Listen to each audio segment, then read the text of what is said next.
नमस्कार साथियों, आज हम लोग पढ़ेंगे त्रिभुज। जो इसका सबसे पहले बेसिक जो होता है उसका अध्ययन हम लोग आज करेंगे।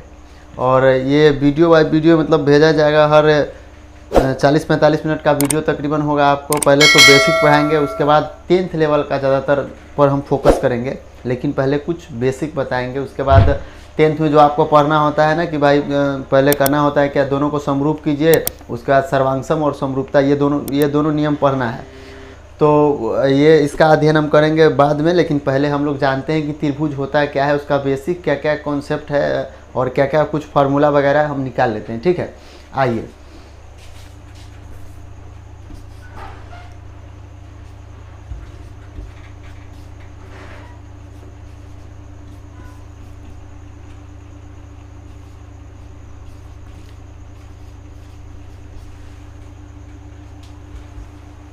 इंग्लिश में इसको ट्रायंगल कहते हैं, आप लोगों को मालूम ही होगा।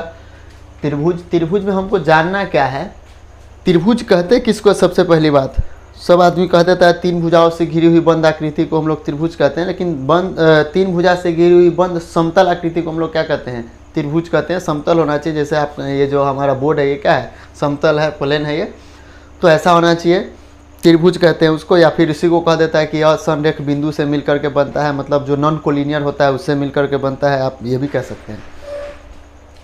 त्रिभुज में होता है क्या, इसका मेन फैक्ट क्या है त्रिभुज में? यहाँ देखिए, हम एक आकृति खींच रहे हैं त्रिभुज का।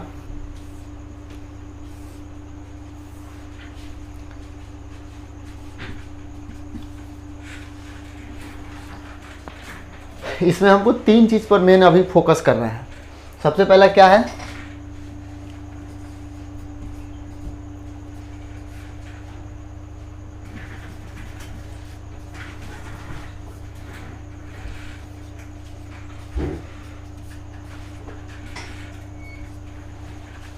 कोण, शीर्ष और भुजा। ये आप देख पा रहे हैं, कोण किसको कहते हैं, शीर्ष किसको कहते हैं और भुजा क्या होता है। देखिए, कोण ऐसे तो आप कह सकते हैं कि 2 किरण जब किसी बिंदु पर मिलती है या मिलती हुई प्रतीत होती है, तो उस दोनों किरण की बीच की जो झुकाव होता है उसको हम लोग क्या कहते हैं? कोण कहते हैं। इंग्लिश में इसको एंगल बोलते हैं। तो ये तो हो गया कोण, हम लोग को मालूम होगा। ये लिखते हैं इसको angle A, angle B, angle C. ये जो होता है ना, ये होता है चिन्ह कोण को दर्शाने का। कोण को जो हम दर्शाते हैं उसको कोण के दर्शाने का ये चिन्ह होता है।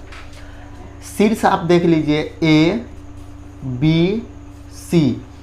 अब बात रहा कि सर शीर्ष किसको कहते हैं और कोण किसको कहते हैं, तो आपको देखने से ही पता चल रहा होगा कि अगर एंगल का चिन्ह लगा दिया है तो कोण है, नहीं तो शीर्ष है। शीर्ष किसको कहते हैं? जहाँ जहाँ पर आप देख लीजिए कि ज़्यादातर लोग कहता है शीर्ष, मालूम हमको क्या होता है कि ऊपर वाले का लोग कह देता है कि शीर्ष है। अरे भैया, शीर्ष 3 गो है तो सिर्फ ऊपर वाला शीर्ष कहाँ से होगा? 3 गो शीर्ष है। तो हमको क्या कहना है, देखिए जहाँ जहाँ वो घूम रहा है, जहाँ जहाँ घूम रहा है उसको हम लोग कह सकते हैं देहाती भाषा में कि चलिए ये शीर्ष है। और जितना डिग्री घूम रहा है वो कोण कहलाता है। अगर अंदर से है तो अंतः कोण, बाहर से है तो बाह्य कोण इसको कहते हैं। तो यहाँ पर एक शीर्ष ये हो जाएगा क्योंकि यहाँ से हम लोग क्या कर रहे हैं, घूम रहे हैं, कि यहाँ से और एक यहाँ से, ठीक है ना। इसको हम लोग शीर्ष कहते हैं। और होता है क्या इसमें कि आप कोण को और शीर्ष को हमेशा ABCD के कैपिटल लेटर से ही दर्शाते हैं, समझ में आया? स्मॉल लेटर से आप नहीं दर्शा सकते। भुजा को आप स्मॉल लेटर से दर्शा सकते हैं, लेकिन कोण और शीर्ष को कभी भी आप ABCD के छोटे लेटर से आप नहीं दर्शा सकते। अब क्या होता है, अब शीर्ष समझ गए, भुजा इसका क्या हो जाएगा? AB, BC और CA बोलिए या AC बोलिए, कोई फर्क पड़ता नहीं है, बतवा वही होता है। ये 3 गो भुजा है। अब आप त्रिभुज देखिएगा तो त्रिभुज का अलग अलग कैटेगरी है। 3 गो भुजा के हिसाब से है और 3 गो बोले तो कोण के हिसाब से है। तो सबसे पहले हम लोग देखेंगे किसके हिसाब से? भुजा के हिसाब से। भुजा के हिसाब से कौन कौन सा है? तो भुजा के हिसाब से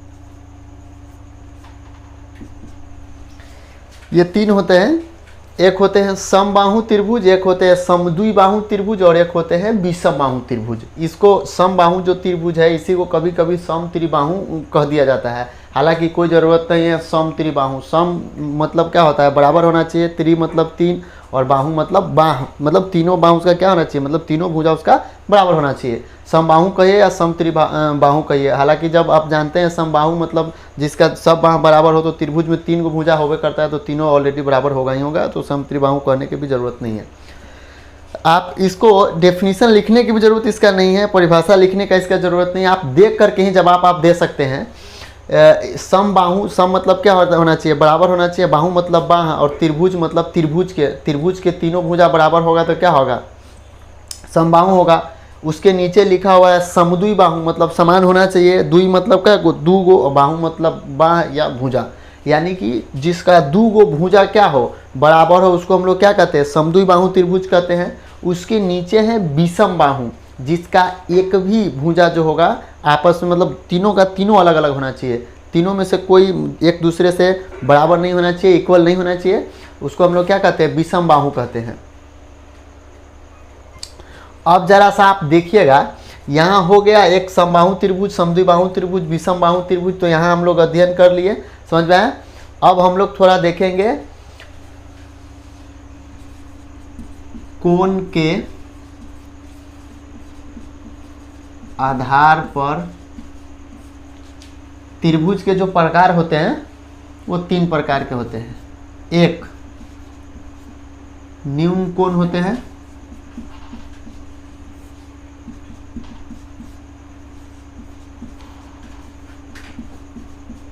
समकोण,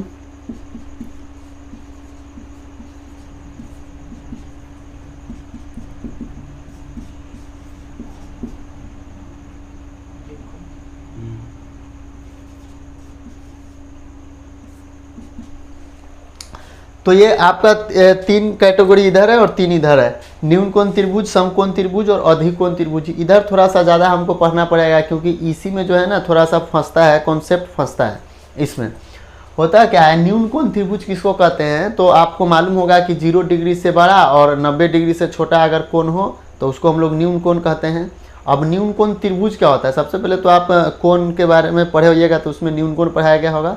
अब यहाँ न्यून कोण नहीं हम लोग पढ़ रहे हैं, न्यून कोण त्रिभुज पढ़ रहे हैं।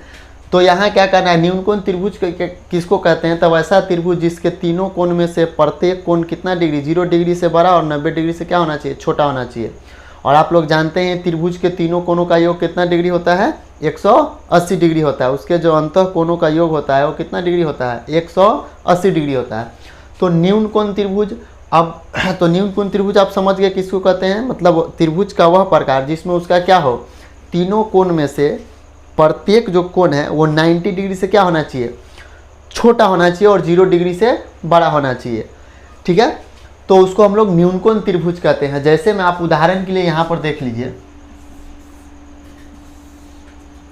मानते हैं कि ये 80 डिग्री हो और ये 60 डिग्री हो और ये 40 डिग्री हो, तो हम लोग इसको कौन सा त्रिभुज कहेंगे, ये जो त्रिभुज बनेगा ये कौन त्रिभुज होगा, ये न्यून कोण त्रिभुज होगा। क्योंकि इसको भी आप देख रहे हैं 90 डिग्री से छोटा है, 90 डिग्री से छोटा है, ये भी 90 डिग्री से छोटा है और ये भी 90 डिग्री से छोटा है।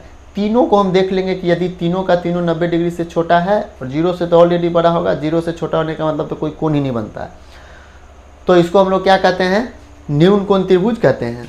अब आता है समकोण त्रिभुज। तो समकोण किसको कहते हैं, जो राइट 90 डिग्री का हो, यानी कि सिर्फ और सिर्फ 90 डिग्री का कोण बनाता हो, जिसके तीनों कोण में से कोई एक कोण 90 डिग्री का हो, उसको हम लोग क्या कहते हैं, समकोण कहते हैं। यानी कि जब तीनों कोण में से कोई एक कोण 90 डिग्री का होगा उसको हम लोग कहेंगे समकोण त्रिभुज। अब क्या हो जाएगा, आप जानते हैं कि अगर एक ही तीनों कोण में से कोई एक ही 90 डिग्री पूरा है, क्योंकि एक उससे ज़्यादा होगा तो आप जानते हैं उसका जो रूल होता है कि तीनों कोणों का योग 180 होना चाहिए, वो फॉलो नहीं हो पाएगा, वो टूट जाएगा। इसलिए तीनों कोण में से कोई एक ही 90 डिग्री का संभव है। अगर तीनों में से कोई एक 90 डिग्री का हो गया तो वो समकोण त्रिभुज हो गया। जैसे में आप देख लीजिए,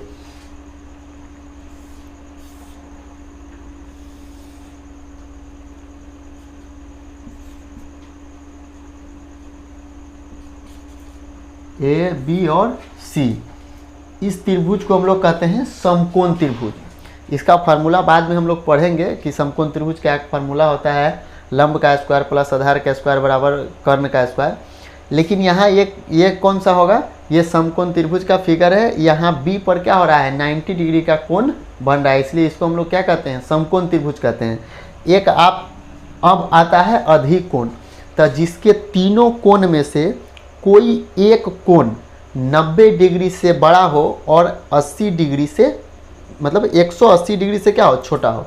90 डिग्री से बड़ा हो और 180 डिग्री से क्या होना चाहिए, छोटा होना चाहिए। यानी कि इसके बीच में का कोई एक कोण हो तो उसको हम लोग क्या कहते हैं, अधिक कोण कहते हैं। इसका भी आप एक देख लीजिए उदाहरण के लिए।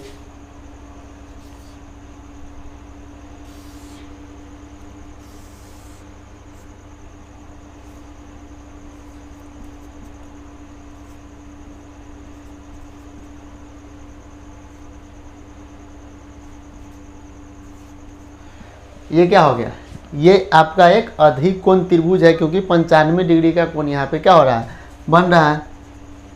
डिग्री जरूर दे दीजिएगा इसमें। ये आपका क्या है, ये अधिक कोण त्रिभुज इसको कहते हैं।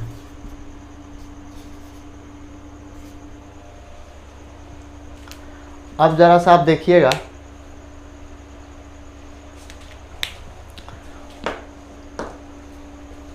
हम लोग इसको क्या करते हैं, अब क्वेश्चन यहाँ से यहाँ तक तो सब जानते ही हैं और सब पढ़ाते हैं, लेकिन यहाँ से जो अब अलग फैक्ट निकलता है वो क्या निकलता है, क्वेश्चन आपसे पूछ सकता है। सबसे पहली बात कि त्रिभुज, पहले जांच भी तो करना होता है ना कि त्रिभुज कहते किसको है। तो त्रिभुज का भी एक नियम होता है, वो कौन सा नियम है, इस नियम को बहुत कम आदमी जानते हैं, जो कि रेयर में जानना चाहिए। अब क्या मतलब, हर आदमी को जानना चाहिए। अब कहते किसको है, नियम क्या है उसका, तो उस त्रिभुज के नियम होता है कि जब कभी भी उसके दो छोटी भुजाओं को अगर हम जोड़ते हैं तो उसकी बड़ी भुजा से क्या होना चाहिए, बड़ा आना चाहिए। उसका जो दो गो छोटा भुजा अगर हम जोड़ेंगे तो वो बड़का से क्या होना चाहिए, बड़ा आना चाहिए। जैसे मैं आप एग्जाम्पल में देख लीजिए, अगर यहाँ हम त्रिभुज खींचे हैं, यहाँ अगर 6 हो जाए, 8 हो जाए और यहाँ मान लीजिए कि 12 है, तो इसको हम लोग त्रिभुज कह सकते हैं। क्योंकि यहाँ देखिए दो गो अगर छोटका को हम जोड़ते हैं, ये 6 वाला और 8 वाला भुजा को हम जोड़ते हैं तो 8 और 6 कितना हो रहा है, 14 हो रहा है। और ये जो है ये क्या होना, 12 है, तो इससे बड़ा आना चाहिए। जब दो गो छोटका के हम जोड़ेंगे ना, तो उसके बचा हुआ जो बड़का भुजा है उससे बड़ा आना चाहिए छोटका के जोड़ने पर। तो ऑलरेडी यहाँ 12 है और ये 6 और 8 कितना हो जाएगा, 14। इसका यही रूल है। अगर मान लीजिए इसी में अगर कोई त्रिभुज ऐसे दे रहा है, अगर आपको ऐसे तो त्रिभुज देगा ही नहीं, अगर कह देगा कि भुजा दे देगा आपको, AB दे देगा, BC दे देगा और मान लीजिए कि AC दे देगा। इसको मान लीजिए आप दे दिया कि 5 है, इसको दे दिया 8 है और इसको दे दिया मान लीजिए कि ये 17 है, तो कहेगा क्या इससे एक त्रिभुज का निर्माण हो सकता है? इससे एक त्रिभुज का निर्माण कभी भी नहीं हो सकता है। क्योंकि देखिए इस दोनों के छोटे वाले भुजा को आप जोड़िए, 5 और 8 को आप जोड़िएगा तो कितना हो जाएगा, 13 हो जाएगा। और जो कि ये बड़का से बड़ा होना चाहिए, बड़का 17 है तो बड़का से छोटा हो रहा है, इसलिए इससे त्रिभुज का निर्माण संभव नहीं है। यानी कि इससे त्रिभुज का निर्माण नहीं हो सकता है।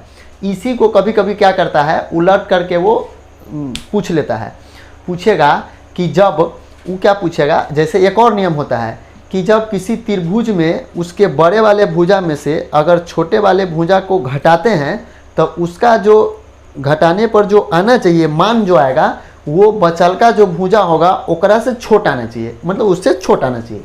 जैसे में आप देख लीजिए यहाँ अगर दे देता, यहाँ आप देख लीजिए यहाँ दे दिया कि हम क्या कहें, एक और रूल क्या होता है कि उसके बड़े वाले भुजा में से उसके दोनों छोटे भुजा में से किसी एक भुजा को घटाए तो जो बचलका भुजा होगा ओकरा से छोटा आना चाहिए। जैसे में यहाँ देखिए हम 17 में से यदि घटा रहे हैं 8 को, तो 17 में से 8 जाएगा तो आपको कितना हो जाएगा, 9, जो कि 5 से क्या हो रहा है, बड़ा, इसलिए त्रिभुज नहीं बन सकता है। अगर हम 17 माइनस यदि हम 8 कर रहे हैं तो यहाँ 9 आ रहा है जो क्या है 5 से, तो इससे त्रिभुज नहीं बन सकता है क्योंकि ये क्या है 5 से ये बड़ा है, इसलिए ये नहीं बन सकता है। 5 से छोटा आना चाहिए, 4 आ जाए, 3 आ जाए, 2 आ जाए, 1 आ जाए, तब जाकर के क्या होगा, त्रिभुज का निर्माण संभव है, अथवा इससे त्रिभुज का निर्माण संभव नहीं है। आप इसमें देख लीजिए, इसमें आप देखिए इस बड़े वाले में से यदि हम इस छोटे वाले को घटा रहे हैं तो उसका जो अंतर आ रहा है बड़का और इस छोटका का जो अंतर आ रहा है वो बचलका के से क्या है, कम है, क्योंकि 12 में से आप 6 को घटाइएगा तो 6 आएगा और ये 8 है तो उससे क्या है, कम है। ये नियम होता है त्रिभुज चेक करने का कि कौन त्रिभुज है और कौन त्रिभुज नहीं है। ये यहाँ तक का बेसिक कॉन्सेप्ट रहा। और इसमें आप आइए न्यून कोण त्रिभुज, सम कोण त्रिभुज और अधिक कोण त्रिभुज किसको हम लोग कहते हैं। क्वेश्चन यहाँ हम लोग तो इसको अध्ययन कर चुके हैं। क्वेश्चन पूछता क्या है, क्वेश्चन आपसे पूछ देगा कि किसी त्रिभुज में कितने अधिक से अधिक न्यून कोण हो सकते हैं। तो किसी भी त्रिभुज में अधिक से अधिक तीनों न्यून कोण हो सकते हैं, क्योंकि आप यहाँ देख पा रहे हैं 60 डिग्री है, ये ऑलरेडी 90 डिग्री से छोटा है, ये भी 90 डिग्री से छोटा है और ये भी 90 डिग्री से छोटा है, तो तीनों क्या है, न्यून कोण है। तो किसी भी त्रिभुज में ज़्यादा से ज़्यादा 3 न्यून कोण क्या हो सकते हैं, बनाए जा सकते हैं। और अब पूछ दिया कि चलिए कम से कम कैगो, तो किसी भी त्रिभुज में कम से कम आपका 2 न्यून कोण होना ही है, 2 से कम न्यून कोण संभव नहीं है। पूछेगा ज़्यादा से ज़्यादा कितने न्यून कोण हो सकते हैं, आप इसको याद रखिएगा 3, और पूछेगा कम से कम कितने न्यून कोण हो सकते हैं तो 2, ये होता है। और सम कोण के बारे में तो आप जानते ही हैं, ज़्यादा से ज़्यादा कहेगा तो यो एगो हो जाएगा, क्योंकि सम कोण त्रिभुज 2 बन नहीं सकता है। अधिक कोण भी किसी त्रिभुज में कैगो हो सकता है, एक ही हो सकता है। क्वेश्चन यही आपको फंसा सकता है कि न्यून कोण किसी त्रिभुज में अधिकतम कितने हो सकते हैं, तो 3 हो सकते हैं, और कम से कम कितने होंगे, 2 होंगे। चलिए अब यहाँ तक हम अध्ययन कर लिए हैं। अब जो अगला जो वीडियो आएगा उसमें हम लोग फोकस करेंगे उसका जो समरूपता होता है और उसका जो सर्वांशम जो सिद्ध करने का जो होता है, सर्वांशम सिद्ध करने का जो फार्मूला होता है उस पर हम लोग अध्ययन करेंगे, और समरूपता पर। अगर इसमें आप लोगों को कहीं से कोई अगर दिक्कत हो, कोई समस्या हो, तो आप लोग कमेंट कर सकते हैं उसके नीचे, और हमारे तरफ से उसका जवाब दे दिया जाएगा। आप कर लीजिएगा, हमारे जो टेक्नीशियन मित्र होंगे वो हमको बोलेंगे और उसका जवाब हम दे देंगे। और आप लोगों से कहना है कि अगर आप लोगों को हमारा वीडियो अच्छा लगा हो, अगर आप इसको समझ पाए हो, तो आप इस चैनल को सब्सक्राइब कीजिए, लाइक कीजिए इस वीडियो को, और जो बेल आइकन का बटन होता है आप उसको दबा दीजिए, ताकि अगर कोई वीडियो वगैरह अगर हम डाल रहे हैं तो उसका नोटिफिकेशन आपके पास चला जाए। अगर हम लोग लाइव क्लास भी आएंगे तो आप लोगों के पास नोटिफिकेशन चला जाएगा कि कितने बजे से लाइव क्लास होना है और किस टीचर का लाइव क्लास होना है। इसलिए आप लाइव सब्सक्राइब और कमेंट करें अगर आपको अच्छा लगा हो तो। अगर कोई समस्या हो उसके लिए भी कमेंट करें, क्योंकि हम लोग आपको पढ़ा रहे हैं फ्री में, इसका तो कोई पैसा लग नहीं रहा है। लेकिन आप लोग का भी थोड़ा सा एक कर्तव्य बनता है कि आप इस वीडियो को लाइक कर दें, और हो सके तो आप लोग शेयर कर दे तो और अच्छा रहेगा। तब तक के लिए नमस्कार, धन्यवाद।